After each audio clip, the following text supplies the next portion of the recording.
Good day and happiness life mga ka-life change. So sa video ito, meron akong gusto sabihin uli. Alam mo, bilang OFW, habang meron tayong opportunity, may resources tayo nakita, dapat pag-ibayuhin natin, gamitin natin ito sa magandang paraan, kagaya ng pag-iipon or pagpupundar sa Pilipinas.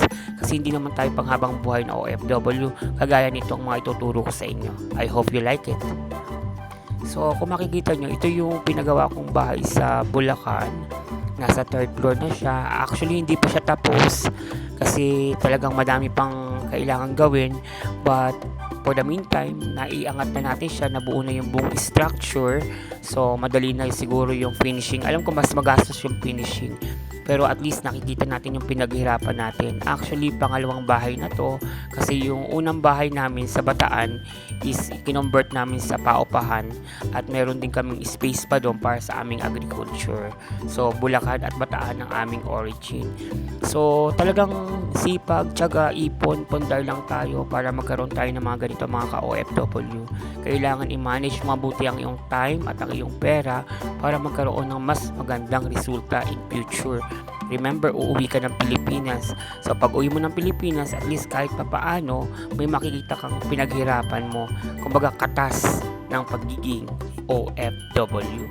So, hindi na biro magpagawa sa atin guys. Marami na rin yung masyadong mahal ang materyales at mahal na rin ang palabel. Lalo na kung may mga pahakot pa. So, from that, kailangan talaga natin ng iba yung budget. Okay? And, kung makikita nyo, meron tayong backup support. So, kailangan natin ng backup support kasi hindi pwedeng maubos yung budget mo. So, meron tayong dapat na tumatakbong suporta. So, itong maliit na tindahan na to, malaki ang tulong nito kasi pag kinulang na ng budget, dito na kami kukuha ng pagkain or mga pambili ng daily needs namin sa family. So, kahit papaano, meron siyang income na bumabalik araw-araw. Ganun naman talaga pag may business hindi ka masisiro. So, kailangan mo lang talaga pag-ibayuhin or kayong pamilya, kailangan magtulong-tulong.